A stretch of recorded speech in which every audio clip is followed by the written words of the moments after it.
All right, welcome to this introduction to dynamics. Today we're going to talk about rectilinear motion. So in terms of rectilinear motion, there can be continuous motion, which is motion that does not stop. So for example, say a particle travels along a straight line. This is the definition of rectilinear motion. Position can be defined by the position vector s, and displacement is the change in position with respect to time. Distance is total distance traveled, and this is not a vector, whereas displacement is a vector. Velocity is the rate of change of position of a particle, which is also a vector, which is equal to the change in displacement over the change in time. And average velocity is total displacement over total time. Acceleration, similar to velocity, is the rate of change of velocity of a particle over the rate of change of time. So these are these equations: v equals ds over dt, a equals dv over dt. And if you use those two equations and solve for time, then you can find the equation a ds equals v dv, which becomes especially important for some problems. And these can be used for constant or variable acceleration. So a problem-solving procedure for rectilinear motion. First of all, we want to make an equation with one independent and one dependent variable. This is based on the variables that you're given in the question and the one that you're trying to find. So what you're going to do for this is first you want to choose a formula or formulas above that you can use, which includes the independent and dependent variable. So you can manipulate the ones above. Second, you want to isolate for the derivative of what is wanted using the formulas. So an important point for this is if dx is the variable of integration, then x would be the variable once the integration has been completed. We'll go a bit more into this in our example. Third, you want to integrate both sides. Be careful though, choose the limit of integration carefully, so look at the initial conditions given. And then you want to substitute the information that you have in the formulas, and finally solve for what you're looking for. So constant acceleration is a special type of rectilinear motion. It makes some calculations easier. We can define three new equations with constant acceleration. These are v equals v naught plus at, s equals s naught plus v naught t plus 1/2 at squared, and v squared equals v squared naught plus 2a times the change in displacement. Remember that we can only use these equations for constant acceleration. And in these equations, of course, v is final velocity, v naught initial velocity, s is final position, s naught is initial, a is constant acceleration, t is time. Projectional motion has constant acceleration, so these equations are especially useful for that, where g is the acceleration to the gravity of g is 9.81 meters per second squared, or 32.2 feet per second squared. And for projectional motion, we'll see in the example as well, you may be able to choose S naught or V naught, depending on where you're measuring delta to. Graphical analysis is particularly helpful. So if you have an S versus T, so displacement versus time, and the slope of the curve gives velocity. This is the same as the equation.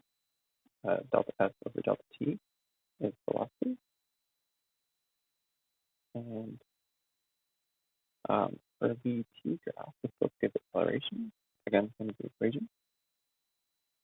And the area under the curve for the BT graph is displacement. So integrating is the reverse operation. You can put it as differentiating, so that makes sense. And A versus T, the area under the curve, gives velocity. For these questions, you will need to use calculus. So if you don't have a basis in that, I would recommend maybe watching my other videos for that, or any other videos, or learning a little bit about calculus for that, just to get a bit of background. A note: always check the axes, know what are on the axes. The may not be relative to time, and use these axes to determine the variables, then use the formulas to analyze the graph, such as slope, gradient of the curve, etc. So just use those formulas. So the example we'll do in this video today is that a particle travels in a straight line. Its initial velocity is 1 meter per second and it has an acceleration of 45 v meters per second squared, where v is the velocity of the particle. So note that v is variable. If the velocity of the particle is 2 meters per second at 5 seconds, what is the displacement of the particle after 5 seconds? I also have this extra example here, which is solved as always in the link below. We'll go over and solve this video example.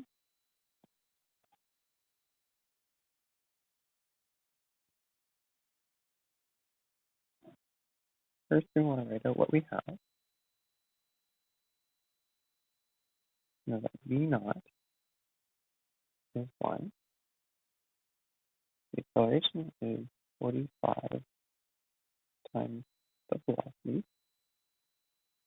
Velocity at 2 meters is 5. And we want to find the displacement. Sorry, this is at 2 seconds rather, right here. And we want to find the displacement at 2 seconds as well, which we don't know, but we are able to find. So with these,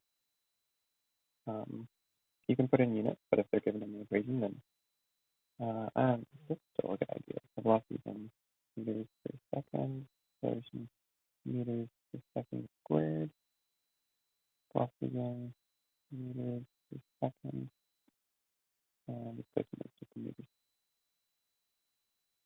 So this is non-constant acceleration.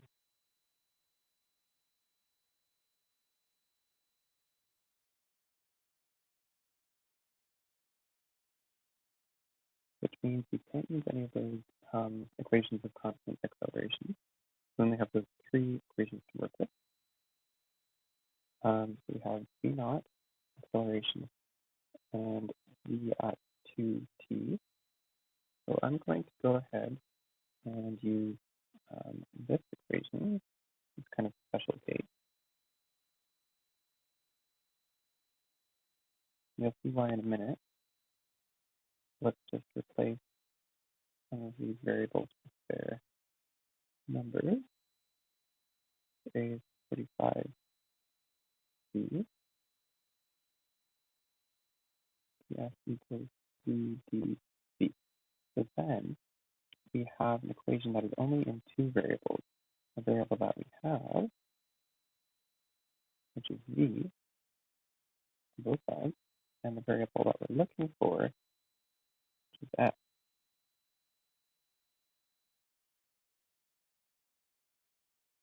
So what we're going to do is we're going to get all of the v on one side, because we know that our f is the variable that we're looking for, and we already have v. So for all of these on the one side, I'll just show that here.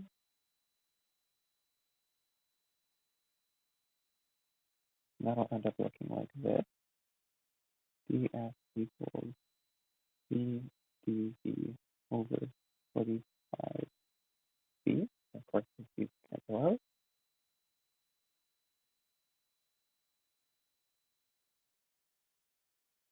And then the next step is to integrate.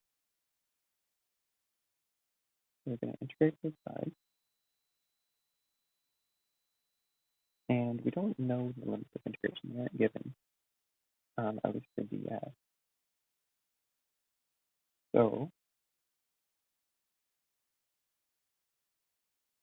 I suppose we do know that f naught is 0, but we don't know the upper limit.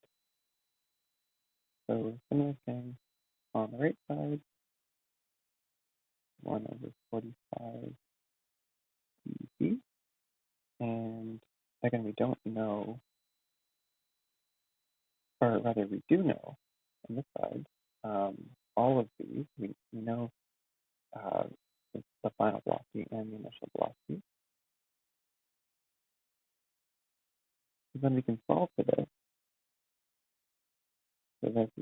actually on this side, that would be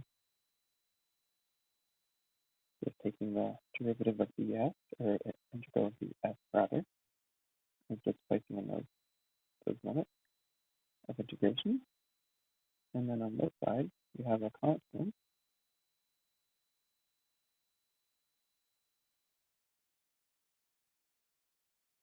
and reduction to v, it'll do the same thing. We also know that this 0, since we started at square 1, we started with no displacement. We can just say then that f is equal to 1 over 45. Take the integral of dv, which is just v,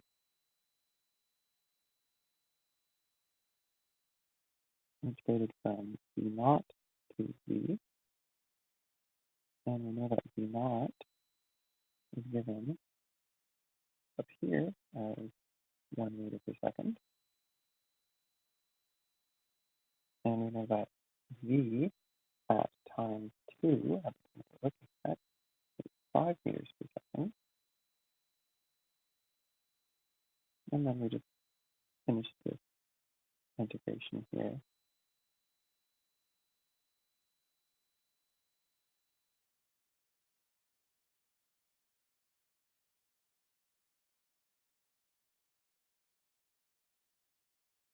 And that leaves us with f is 4 over 45, which is approximately equal to 0.088 meters.